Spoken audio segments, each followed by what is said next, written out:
We are now here in Hong Kong with Simon Broad, who is the owner of Bramp International. Yes, that's right. One of the foremost training companies, corporate training companies here in Hong Kong.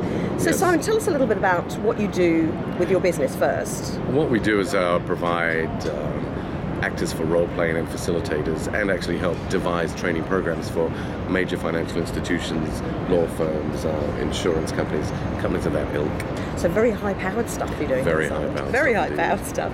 And Simon, you were saying earlier that you use video in some forms during your training. Yes, we use a video conferencing system when we're dealing with clients who have offices overseas. We use, from Hong Kong, we use a lot of video conferencing with New York, London, Mexico. It allows us to have a continuous program and continuity within that program, so that the level of training you're getting in Hong Kong will be the same as they're receiving in New York, London, Dubai, Mexico City, for example. So truly global. Truly global. But using video conferencing rather than people having to fly across the world for training. It's good for the reason of continuity, as I mentioned earlier, and also good, for the finances of the company. They're not having to pay for people to fly over and have to be there, and also good for us because it means we don't have to stay away and we can actually do more than one job within a week period.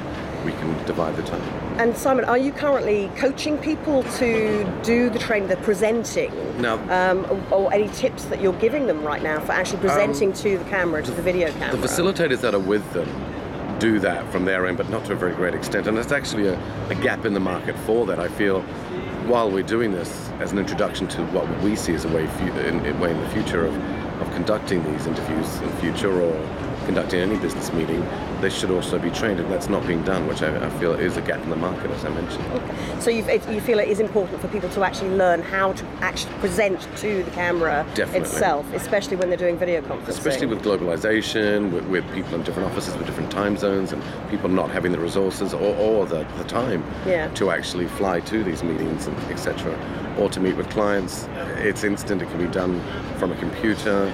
It is the way forward, and I'm quite surprised at the lack of expertise when it does come to video conferencing. I think that's something that should be incorporated into the actual training itself as well. So as you were saying, that there are gaps in the market for people to actually learn properly. So whether it's with a corporate or whether it's with your own small business, people should learn how to present to the camera. Definitely. I mean, we do a lot of media training, but this is one area which I feel that's usually for more people that are in front of cameras more often, or have to do press conferences. But for anybody now that's at the position on a client basis, or with a peer-to-peer meeting or external meeting, I mean, I think it's essential these days to have those skills and tools at your disposal.